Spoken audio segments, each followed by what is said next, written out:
नमस्कार, आप देख रहे हैं कच्चा चिट्ठा। मैं हूं आपके साथ प्रीति रघुनंदन। लाल किले में हुई हिंसा में खालिस्तान ही नहीं बल्कि सीधे तौर पर पाकिस्तान की आतंकी साजिश का पर्दाफाश हुआ है। अमेरिका से लेकर कनाडा तक और दिल्ली से लेकर इस्लामाबाद तक इस इंटरनेशनल साजिश के तार हाफिज सईद से जुड़ रहे हैं। खालिस्तान की आड़ में इस पूरी हिंसा के पीछे आतंकी हाफिज और उसके संगठन जमात उद दावा का हाथ होने के सबूत मिले हैं। हाफिज के साले अब्दुल रहमान मक्की का एक वीडियो सामने आया है जिसमें वो हिंदुस्तान में किसान आंदोलन की आड़ में खालिस्तानी एजेंडे का समर्थन करने का ऐलान कर रहा है। देखिए 26 जनवरी की हिंसा के पाकिस्तान कनेक्शन पर न्यूज़ 18 की एक्सक्लूसिव रिपोर्ट।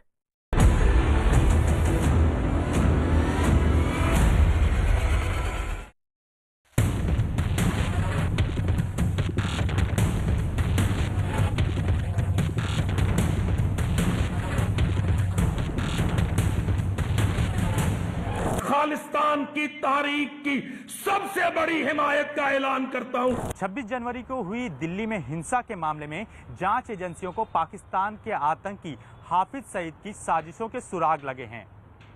जांच एजेंसियों को एक वीडियो हाथ लगा है जिसमें हाफिज सईद का रिश्तेदार और जमात उद दावा का second in command Abdul Rahman मक्की खालिस्तान का समर्थन करते हुए दिखाई पड़ रहा है। जांच एजेंसियां इस वीडियो को कई स्तर पर जांच रही हैं। सूत्रों के मुताबिक ये वीडियो लाल किले पर हुई हिंसा के बाद का है। लाल किला हिंसा में लश्कर का हाथ।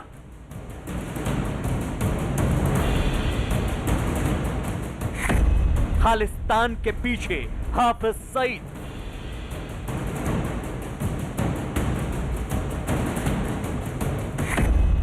पाकिस्तानी साजिश का एक्सक्लूसिव वीडियो।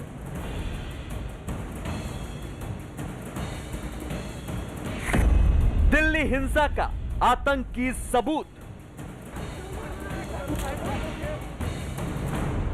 खालिस्तान की तारीख की सबसे बड़ी हिमायत का ऐलान करता हूं। न्यूज़ 18 की टीम को इस्लामाबाद में शूट हुआ यह वीडियो मिला है। इस वीडियो में नजर आने वाला शख्स अब्दुल रहमान मक्की है। आतंकी संगठन लश्कर तैयबा और जमात उद दावा चलाने वाले हाफिज सईद का साला अब्दुल रहमान मक्की।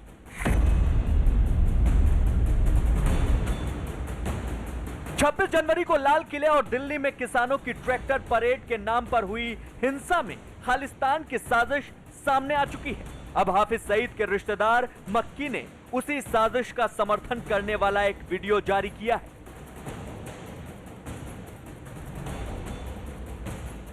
देखिए आतंकी मक्की हिंदुस्तान के खिलाफ चल रही खालिस्तान वाली साजिश को लेकर क्या कह रहा है। कि अल्हम्दुलिल्लाह हिंदुस्तान में सिख पुत्र गए ने और सच्ची बात है, बरमला कहता हूं, मैं खालिस्तान की तारीख की सबसे बड़ी हिमायत का ऐलान करता हूं इस्लामाबाद में। इस वीडियो ने गणतंत्र दिवस पर हुई हिंसा के तार सीधे पाकिस्तान से जोड़ दिए हैं। 26 जनवरी को लाल किला समेत दिल्ली के कई इलाकों में हिंसा हुई। पुलिस वालों पर कई हथियारों से जानलेवा हमले हुए। इस हिंसक साजिश के तार खालिस्तान से जुड़ने के कई सुराग और सबूत मिले, लेकिन अब एक वीडियो मिला है जो 29 जनवरी का बताया जा रहा है। इसमें आतंकी अब्दुल रहमान मक्की खालिस्तान की साजिशों का समर्थन कर रहा है। खुफिया सूत्रों के मुताबिक किसान आंदोलन के नाम पर खालिस्तान की साजिशों के तार खंगालते समय यह वीडियो मिला। खुफिया एजेंसियां इस दिशा में जांच कर रही हैं कि 26 जनवरी को किसान आंदोलन के नाम पर जिस तरह की हिंसा हुई उसमें विदेशी ताकतों का हाथ है या नहीं। इसी जांच के दौरान जो वीडियो मिला वो न्यूज़ 18 इंडिया तक पहुंचा। इस एक्सक्लूसिव वीडियो में खुफिया एजेंसियों को खालिस्तान समर्थित आतंकियों के तार पाकिस्तान में मौजूद जमात उद दावा और लश्कर तैयबा के सरगना हाफिज सईद और उसके रिश्तेदार अब्दुल रहमान मलिक उर्फ मक्की से जुड़े पाए गए। ये डाइवर्शनरी टैक्टिक्स तो एक माने में है, लेकिन उसके अलावे जो महत्वपूर्ण बिंदु है कि हिंदुस्तान के टुकड़े करो, बांग्लादेश डिवीज़न का बदला लो और पंजाब को खालिस्तान बना के जो बॉर्डर स्टेट है हिंदुस्तान के लिए सुरक्षा की दृष्टिकोण से एक और ख़तरा पैदा करो, एक और फ्रंट खोल दो।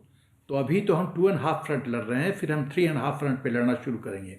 ये पाकिस्तान की साजिश है। खुफिया एजेंसियां हिंसा के सुराग तलाश रही हैं। इसी दौरान खालिस्तान से जुड़े वीडियो की जांच हुई।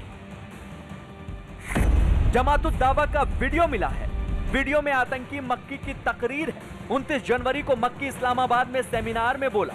उसने लश्कर की स्टूडेंट विंग के सामने ऐलान किया, खालिस्तान को खुलकर समर्थन की बात कही, खालिस्तान की स्थापना में साथ देने की अपील की। पाकिस्तान बांग्लादेश का डिवीजन का बदला हिंदुस्तान से लेना चाहता है, पहली बात। दूसरी कि वो हिंदुस्तान को टुकड़े टुकड़े करना चाहता है, हिंदुस्तान को कमज़ोर करना चाहता है। तीसरी, उसकी गजवाए हिंद की सोच तो है ही। चौथी, पंजाब को वो अट्रैक्टिव टारगेट के रूप में देखता है और उसने 1980 के दौरान भी ये खालिस्तान का जो मूवमेंट पंजाब में हुआ था उसको कई तरह से सह देने की उसने कोशिश की थी। हाफिज सईद का साला अब्दुल रहमान मलिक उर्फ मक्की इस वक्त जमातुद दावा का सेकंड इन चीफ है। जब से हाफिज पर शिकंजा कसा गया है तब से मक्की ही हिंदुस्तान के खिलाफ साजिशों का मास्टरमाइंड बना हुआ है। खुफिया एजेंसियों को मिला उसका ये वीडियो इस्लामाबाद में लश्कर ए तैयबा की अल मोहम्मदिया स्टूडेंट विंग के सेमिनार का है। यानी साफ है कि हाफिज सईद और उसके रिश्तेदार हिंदुस्तान में खालिस्तान के एजेंडे का समर्थन कर रहे हैं। इस वीडियो से पाकिस्तान की साजिशों का खालिस्तानी चेहरा बेनकाब हो गया है। हाफिज सईद पर पाकिस्तान सरकार का कानूनी शिकंजा महज एक दिखावा ही है, जबकि उसके संगठन जमातुद दावा का सारा कामकाज अब्दुल रहमान मक्की ही देख रहा है। मक्की भारत के खिलाफ खालिस्तान के समर्थन की साजिशों को हवा ठीक उसी तरह से दे रहा है जिस तरह से हाफिज सईद दिया करता था। सबसे अहम बात यह है कि मक्की के वीडियो के सामने आने के बाद लश्कर ए तैयबा और खालिस्तान के समर्थन से जुड़े हुए लोगों को देखते हुए जांच एजेंसियों ने अलर्ट जारी किया है। वहीं दूसरी तरफ सीमा के उस पार से लेकर सीमा के इस पार तक खालिस्तान को लेकर की जा रही साजिशों का ताना बाना खंगाला जा रहा है। हाफिज सईद का रिश्तेदार आतंकी मक्की इस वक्त भारत के खिलाफ साजिशों का मास्टरमाइंड है। एफएटीएफ की ओर से शिकंजा कसने के बाद इमरान खान ने हाफिज सईद के खिलाफ कई मामलों में दिखावे की कार्रवाई की है, लेकिन जैसे ही हाफिज पर शिकंजा कसने लगा उसने फौरन अब्दुल रहमान उर्फ मक्की को साजिशों की कमान सौंप दी। मक्की पाकिस्तान के बहावलपुर का रहने वाला है। हाफिज के बाद नंबर 2 की पोजीशन पर है। मुख्य रूप से जमातुद दावा का कामकाज देखता है। जमात का फलाह इंसानियत फाउंडेशन चलाता है। फाउंडेशन के जरिए फंड जुटाता है, समाज सेवा के नाम पर आर्थिक मदद लेता है और संस्था के रुपए से टेरर फंडिंग करता है। अब्दुल रहमान मक्की के वीडियो ने यह साफ कर दिया है कि इमरान खान और उनका पाकिस्तान आतंकियों का हमसाया है। टेरर फंडिंग के जरिए भारत के खिलाफ आतंकी साजिशों को अंजाम देते देते इमरान और उनके आतंकी बर्बादी के रास्ते पर पहुंच चुके हैं। मुंबई में 2008 में हुए आतंकी हमलों से लेकर पाकिस्तान में भारत विरोधी तमाम आतंकी रैलियों के मास्टरमाइंड हाफिज और मक्की ही हैं। पाकिस्तान की आर्मी क्या क्या कर सकती है हम जानते हैं, हाफिज सईद क्या क्या कर सकता है, और हाफिज सईद कितना भी विंग बना ले वो अपने प्रयास में सफल नहीं होगा। यदि खालिस्तान बिंदु को वो अग्नि प्रज्वलित करने की कोशिश करेगा तो वो भी बहुत कष्ट में आएगा पाकिस्तान। ये पाकिस्तान की आर्मी भली भांति जानती है। एक बार फिर इमरान की सरपरस्ती में चल रही भारत विरोधी आतंकी साजिशों का वीडियो सामने आया है। पाकिस्तान ने इस बार अपने चेहरे पर खालिस्तान का नकाब चढ़ा रखा है। लाल किले पर हिंसा और दंगे से जुड़ी बड़ी खबर। लाल किले में गणतंत्र दिवस पर दंगों का मास्टरमाइंड और मोस्ट वांटेड दीप सिद्धू का खालिस्तानी कनेक्शन खुल चुका है। दिल्ली पुलिस की स्पेशल सेल ने दीप की पूरी साजिश का पर्दाफाश किया है। पुलिस का दावा है कि 1 लाख के इनामी दीप सिद्धू की अमेरिका में बैठी गर्लफ्रेंड उसकी प्लानिंग का हिस्सा बनी और कनाडा में बैठकर मिशन खालिस्तान चलाने वालों से दीप के संबंधों का चौंकाने वाला राज खुला है। लाल किले में हिंसा के बाद से फरार चल रहा दीप सिद्धू देश के कई राज्यों में छिपकर गिरफ्तारी से बच रहा था। वो लगातार अपनी लोकेशन बदल रहा था और पुलिस को धोखा देने के लिए सोशल मीडिया का सहारा ले रहा था। देखिए दीप की गिरफ्तारी को लेकर दिल्ली पुलिस की स्पेशल सेल का ऑपरेशन के।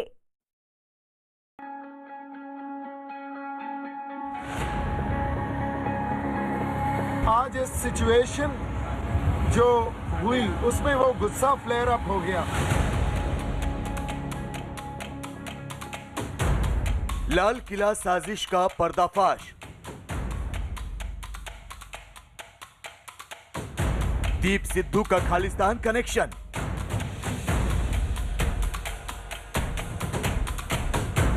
साजिश में शामिल महिला कौन? इंटरनेशनल साजिश के कितने मास्टरमाइंड? दिल्ली पुलिस की स्पेशल सेल की गिरफ्त में नजर आ रहे इस शख्स की तलाश 26 जनवरी से हो रही थी। पुलिस के मुताबिक ये लाल किले में हुई हिंसा का मास्टरमाइंड है। 1 लाख का इनामी दीप सिद्धू गिरफ्तारी के बाद मीडिया के कैमरे से अपनी नजरें चुराता रहा, जबकि गिरफ्तारी से पहले सुर्खियों में रहने के लिए कई वीडियो जारी करता रहा। लाल किला हिंसा में गिरफ्तार दीप सिद्धू के विदेशी और खालिस्तानी कनेक्शन सामने आए हैं। लाल किला में हिंसा और लोगों को भड़काने की पूरी साजिश को अंजाम देने के बाद वो देश के कई राज्यों में छुपकर रहने लगा, लेकिन स्पेशल सेल की टीमों ने उसका पीछा नहीं छोड़ा। दीप सिद्धू बार बार लोकेशन बदलने पर मजबूर हो गया और जब गिरफ्तार हुआ तो पूरी साजिश के तार खुलते चले गए। लाल किले में हिंसा और लोगों को भड़काने की साजिश में दीप सिद्धू को लेकर कई राज खुले हैं। दीप सिंह सिद्धू की गिरफ्तारी को लेकर पुलिस ने कोर्ट में बताया है कि ये लाल किला हिंसा का मास्टरमाइंड है। गिरफ्तारी के बाद दीप का खालिस्तान कनेक्शन सामने आया है। इसके अलावा हिंसा के बाद सोशल मीडिया पर वीडियो पोस्ट करने के मामले में विदेश में बैठी एक महिला से भी इसके तार जुड़े हैं। दीप सिद्धू को पकड़ा गया है और ये केस क्राइम ब्रांच छानबीन कर रही है और मुझे उम्मीद है कि इसमें बहुत कुछ पूछताछ के बाद मिलेगा। 26 जनवरी हिंसा के मास्टरमाइंड दीप सिद्धू की लाल किला साजिश की एक एक तस्वीर पर गौर कीजिए। 26 जनवरी को दीप ने लाल किले पर हिंसा के बाद सेल्फी ली। इसके बाद बाइक के जरिए मौके से फरार हो गया। फिर सिंघू बॉर्डर पर किसानों के बीच पहुंचकर इसने फेसबुक लाइव किया। उसके बाद वहां से भी फरार हो गया और वीडियो पोस्ट करके किसानों की पोल खोलने की धमकी देने लगा, लेकिन उसका कोई हथकंडा काम नहीं आया और स्पेशल सेल ने उसे गिरफ्तार कर लिया। लोगों को मालूम है कि इसने 25 जनवरी और 26 जनवरी को जो भीड़ को और जो यहाँ पर जो चल रहा है, प्रोटेस्ट चल रहा है, उनके लोगों को एग्रेशन में लाकर और 26 जनवरी के दिन जो रेड फोर्ट पर किया है, इसके लिए हमारे केसेस में वांटेड था स्पेशल सेल क्राइम ब्रांच के केस में। और कल रात एक स्पेसिफिक इन्फॉर्मेशन पर लगभग 10:30 बजे के आसपास करनाल के पास से इसको अप्रेंड किया गया है। दीप सिद्धू की गिरफ्तारी अपने आप में किसी फिल्मी कहानी से कम नहीं है। पुलिस के मुताबिक 1 लाख का इनामी दीप लगातार अपनी लोकेशन बदल रहा था। स्पेशल सेल के मुताबिक दीप सिद्धू की तलाश में पंजाब, हिमाचल प्रदेश और हरियाणा में छापा मारा गया। इसके अलावा उत्तर प्रदेश, बिहार, मुंबई और रांची में भी उसके ठिकानों पर रेड हुई। दीप सिद्धू की गिरफ्तारी के बाद सबसे बड़ा खुलासा यह हुआ कि दीप सिद्धू के सोशल मीडिया पोस्ट उसकी एक मित्र अमेरिका में बैठकर पोस्ट कर रही थी, ताकि पुलिस की नजर से दीप सिद्धू बचा रह सके और उसकी लोकेशन के बारे में पुलिस को पता ना चले। दिल्ली पुलिस से भागता भागता दीप सिद्धू दिल्ली से दूर घूम रहा था। जैसे ही वो दोबारा दिल्ली के करीब आया, दिल्ली पुलिस के हत्थे चढ़ गया। दीप सिद्धू पुलिस की नजरों से बचता रहा, लेकिन सोशल मीडिया पर अक्सर दिखाई दिया। पुलिस ने उसके इस राज से भी पर्दा हटाया। पुलिस के मुताबिक दोस्तों के मोबाइल से वीडियो अपलोड करता था दीप सिद्धू। उसने विदेश में अपनी एक महिला मित्र की मदद ली। दीप सिद्धू वीडियो रिकॉर्ड करता था, उसकी महिला मित्र वीडियो पोस्ट करती थी। अमेरिका से महिला वीडियो पोस्ट करती रही। पुलिस दीप से उसका मोबाइल फोन बरामद करेगी। दीप के मोबाइल में कई राज होने की आशंका है। वेरीफाई किया जा रहा है। जो इसकी सोशल मीडिया, जो हम लोग के पास टेक्निकल इन्फॉर्मेशन थी, उसके हिसाब से इसकी पोस्ट यूएस से अपलोड हो रही थी। उसके बारे में इसे पूछताछ की जा रही है। 26 तारीख से, जिस दिन से ये इंसिडेंट हुआ है, और तब से हमारे केस में वांटेड था। इसके ऊपर 1 लाख का रिवॉर्ड भी हो चुका था। तो डेफिनेटली ये फरार हो रहा था और भागने छुपने की कोशिश कर रहा था। उस पर स्पेसिफिक इन्फॉर्मेशन में कल करनाल से। दीप सिद्धू की गिरफ्तारी के बाद उसके खालिस्तान कनेक्शन का भी पर्दाफाश हो गया है। कनाडा में रहकर भारत के खिलाफ खालिस्तान का एजेंडा चलाने वाला धालीवाल दीप सिद्धू की गिरफ्तारी से बौखला गया है। उसने दीप के समर्थन में ट्वीट किया है, हमारे भाई और एक्टिविस्ट दीप सिद्धू को किसानों के समर्थन में लाल किले पर प्रदर्शन के लिए गिरफ्तार किया गया है। सबसे बड़ी लोकतांत्रिक व्यवस्था में तुम्हें जेल में डाला जाएगा और टॉर्चर किया जाएगा। दरअसल दिल्ली पुलिस ने किसान आंदोलन में खालिस्तानी एजेंडे को लेकर काफी पहले से पड़ताल शुरू कर दी थी। इसी दौरान जब दीप सिद्धू ने लाल किले में हिंसा की तो उसके बाद इस पूरे आंदोलन की आड़ में साजिश की बड़े पैमाने पर जांच शुरू हुई। जिस दीप सिद्धू को तमाम किसान नेता खुद से अलग बताते रहे, उसका पूरा खालिस्तान कनेक्शन और किसान आंदोलन में हिंसा की पूरी साजिश सामने आ गई है। पुलिस ने दीप सिद्धू को गिरफ्तार करने के बाद 30 हजारी कोर्ट में उसकी करतूतों का काला चिट्ठा भी पेश किया। पुलिस के मुताबिक भीड़ ने तय रूट को तोड़ा, ट्रैक्टर से पुलिस बैरिकेड तोड़े गए। दीप सिद्धू ने भीड़ को भड़काया, वो लाठी वाले लोग लेकर लाल किले में गया। वो लाल किले में निशान साहिब लहराने वाली जगह पर था। दीप एक अन्य आरोपी जुगराज के साथ नजर आया। उसने भीड़ को उकसाने वाली नारेबाजी की, लाल किले पर हिंसा भड़काई। इस हिंसा में 140 पुलिसकर्मी जख्मी हो गए। दीप सिद्धू ने पुलिस को भटकाने के लिए विदेश से वीडियो पोस्ट करवाए, कई राज्यों में छिपकर लोकेशन बदलता रहा, लेकिन अब वो 7 दिनों के लिए पुलिस रिमांड पर है। दीप और उसके मोबाइल अभी कई चौंकाने वाले राज जरूर खोलेंगे।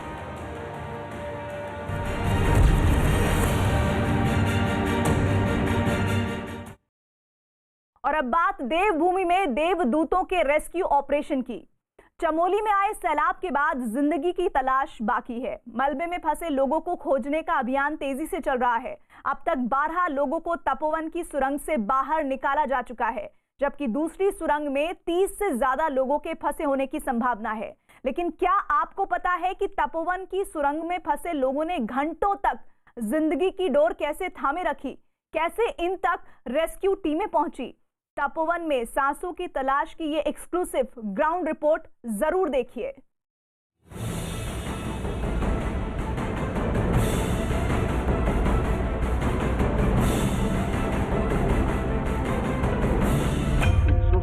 व्यक्ति लापता है। चलिए बारी बारी बारी बारी, शाबाश, निकलते रहिए आराम से, खींचो खींचो ऊपर खींचो। तपोवन की सुरंग में सांसों की तलाश।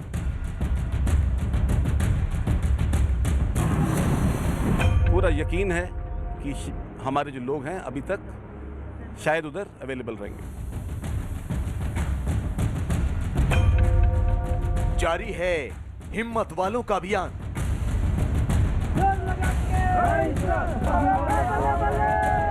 मैंने कहा सब लोगों से, तुम लोग हताश मत हो, हम लेके जाएंगे तुम लोगों। तपोवन में ऑपरेशन जीवन। 7 फरवरी की सुबह आए सैलाब के बाद Tapovan Vishnugarh hydro power project मलबे में तब्दील हो चुका है। पहले यहां चहल पहल हुआ करती थी, यहां काम करने वालों की आवाज सुनाई दिया करती थी, लेकिन अब यहां दलदल है, एक अजीब सी खामोशी है। तो तपोवन के इसी दलदल में राहत और बचाव के काम में जुटे जवान जिंदगी की तलाश कर रहे हैं। मौत की 2 सुरंगों से लोगों को बाहर निकालने का अभियान चलाया जा रहा है। जोशीमठ के तपोवन में लगातार रेस्क्यू ऑपरेशन जारी है। आज दूसरा दिन रेस्क्यू ऑपरेशन का है और कहा जाए तो तीसरा दिन होगा, क्योंकि 2 दिन से लगातार रेस्क्यू टीमें काम कर रही है। कई लोग अभी भी फंसे हुए हैं। आप देख सकते हैं टनल के आसपास paramilitary forces, Uttarakhand police, SDRF के जवान, साथ ही सेना के जवान हैं और उसके बाद एनडीआरएफ की टीमें हैं, लगातार काम कर रही है। ये जो आप जेसीबी सामने से आते हुए दिख रहे हैं, ये जेसीबी लगातार अंदर तक जा रही है और लगभग 180 मीटर तक अंदर का जो मलबा है वो देर रात तक चलने की वजह से यहाँ पर लगातार मलबा जो है वो निकाला गया है।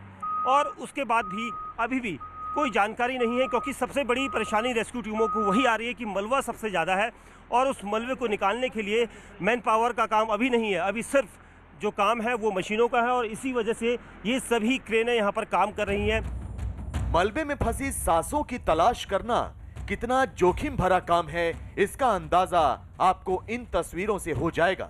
गौर से देखिए, तपोवन की सुरंग में खूब अंधेरा है। गीली मिट्टी की वजह से एक कदम भी चलना मुश्किल है। ऊपर से खुदाई करने वाली मशीन लेकर अंदर जाना और फिर मलबा बाहर निकालना किसी चुनौती से कम नहीं, लेकिन रेस्क्यू मिशन में जुटे हिम्मत वाले इन बेहद खराब हालात में भी सुरंग में फंसे लोगों को बचाने की कोशिश कर रहे हैं। इसको स्लश टनल कहा जाता है और इसके अंदर हमारी मेंटेनेंस टीम काम कर रही थी।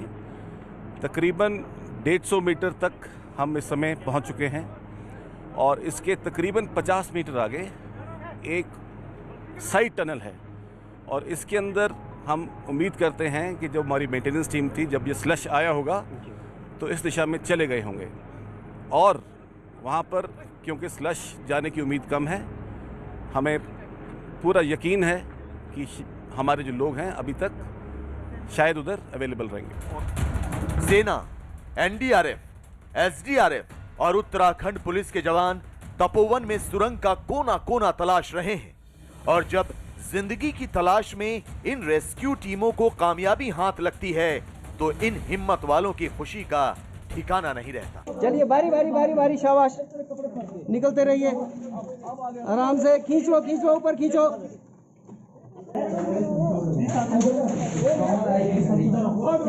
शाबाश शाबाश, आ जाइए आ जाइए। हाँ आ रहे आ रहे आ रहे आ रहे, ये लो फोन सर। ये वीडियो तपोवन की उसी सुरंग का है जहां से एनटीपीसी के अब तक 12 कर्मचारियों को बाहर निकाला जा चुका है। इस वीडियो में आप देख सकते हैं कि सुरंग के अंदर के हालात कितने खराब हैं। सुरंग के अंदर मलबा ही मलबा है तो कर्मचारी पाइप के जरिए बाहर निकाले जा रहे हैं। ये तस्वीर कुछ घंटे पहले की है जब सुरंग में फंसे लोगों को बाहर निकाला गया था तो न्यूज 18 ने उस शख्स की तलाश भी की जिसकी वजह से 12 लोगों की जान बचाई जा सकी। ये है उत्तर प्रदेश के जालौन के रहने वाले वीरेंद्र कुमार। ये वही शख्स हैं जिन्होंने अपने सभी साथियों को पहले सुरंग से बाहर निकाला और जब खुद मौत के मुंह से बाहर आए तो जय बद्री विशाल का नारा लगाते हुए अपनी खुशी का इजहार किया। बद्री विशाल की जय। आज भी वो उस पल को याद कर भावुक हो जाते हैं। जो लास्ट की तरफ आप लोग थे, सबसे लास्ट में मैं निकला हूँ। हाँ। पूरी टीम निकालने के बाद लास्ट में मैं निकला हूँ और मैंने जयकारा लगाया कि मैं अपनी टीम को लेके आ। हाँ जी। कैसे लगाया था आपने जयकारा? मैंने कहा बद्री विशाल की जय। और मतलब कैसा लग रहा था कि अंदर जब हालात मैंने सर ये प्रतिज्ञा करी थी कि मैं पहले अपने साथियों को निकालूंगा, लास्ट में मैं निकलूंगा, तो मेरी पूरी हुई। उम्मीद थी क्योंकि पानी लगातार बढ़ रहा था, सैलाब था, आपको आइडिया हो गया था कि यहाँ पर इस तरह की कंडीशन होने के बाद जब पानी लेवल हो गया ना सर, तो मेरा को पूरी उम्मीद हो गई थी कि हम सुरक्षित बाहर निकल जाएंगे और सब लोग जीवित जाएंगे। वीरेंद्र कुमार ने रेस्क्यू ऑपरेशन में जुटे जवानों के साथ मिलकर अपने साथियों को मौत की सुरंग से बाहर निकाला। तो उन लोगों से भी न्यूज 18 ने बात की जिन्होंने सुरंग के अंदर मलबे के रूप में आती मौत को करीब से देखा था। ये वही कर्मचारी हैं जिन्होंने जिंदगी की डोर थामे रखी और सैलाब को हरा दिया। इन लोगों ने बताया कि रविवार की सुबह 11 बजे सैलाब आया और सुरंग के अंदर बिजली चली गई। करीब 5 से 6 घंटे तक घुप अंधेरे में ये सभी लोग पानी बढ़ने पर टनल के ऊपर लगे पाइप को पकड़े रहे और उसी के सहारे 300 मीटर तक सुरंग के पिछले हिस्से पर आए, जिसके बाद आईटीबीपी के जवानों ने उन्हें ऊपर खींच लिया। तो जैसे भाव टनल की ओर बढ़ने लगा तो हम हड़बड़ाहट के कि हमने क्या हो गया ये, हम टनल के पीछे की ओर दौड़ने लगे, वो फ्रंट लाइन की ओर दौड़ने लगे। तो जैसे दौड़ते दौड़ते पानी का भाव इतना ज़्यादा होगा कि हम पानी में से बहते बहते पीछे की ओर चले गए और इस कारण हमने बचाव के लिए वो सरिया लगी रहती है क्राउन पे सरिया, तो उसको पकड़ के सीधे ऊपर चढ़ने लगे। पानी का बहाव थोड़ा कम होने लगा 4-5 घंटे के बाद, उसके बाद दलदल हो गया।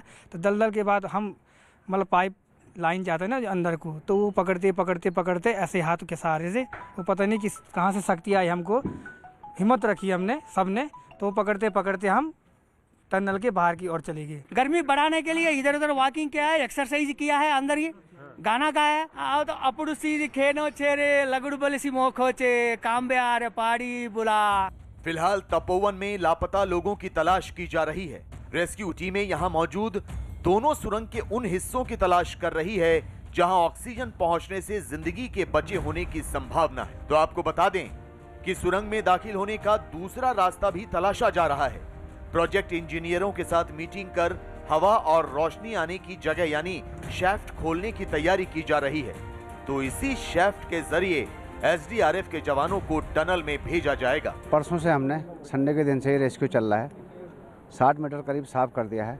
30 मीटर अभी ऊपर से दिख रहा है गैब हमें। 90 मीटर के लगभग हम अभी इस पे काम कर रहे हैं। रिस्क है कि टनल बैठ सकता है, कुछ भी हो सकता है, आगे से पानी फोर्स मार सकता है। हम भी अपनी जान पे खेल के उन आदमी को बचाने की सोच रहे हैं कि चलो अगर कोई जिंदा होगा तो हमारी वजह से वो आदमी बच सकता है, तो अच्छी बात है। हम जाते हैं टनल के आगे, हाथ जोड़ के अंदर जाते हैं, वही हाथ जोड़ के बाहर आते हैं। मलबा भी हो सकता है, वो पानी भी हो सकता है, मलबे की पानी बहुत ज़्यादा हो सकता है अभी आगे। अभी 200 मीटर के बाद पानी हो सकता है, क्योंकि वहाँ पे जो टनल मिलता है ना आगे से, अभी तो इसमें शील्ड भरा हुआ है, आगे जो मेन टनल है उसमें बहुत पानी आता है। उसमें 5-6 पंप चलते थे, कनेक्शन सारे कट गए बिजली के, तो पानी तो वहीं जमा होगा ना। दरअसल Tapovan Vishnugarh hydro power project में बनाए गए 2 सुरंगों में 7 फरवरी की सुबह आए सैलाब से मलबा भर गया।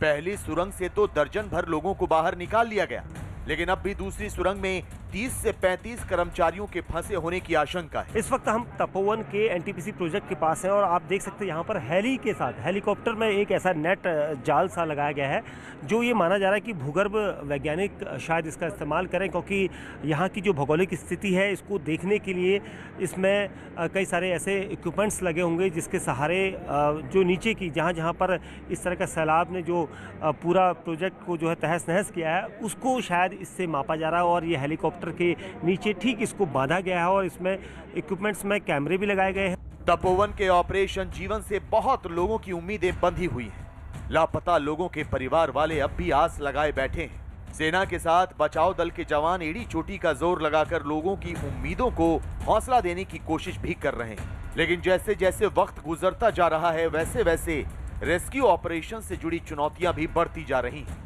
ऐसे में उन चुनौतियों से पार पाते हुए हिम्मत वाले कितने और लोगों को बचा पाते हैं, इस पर पूरे देश की नजर है।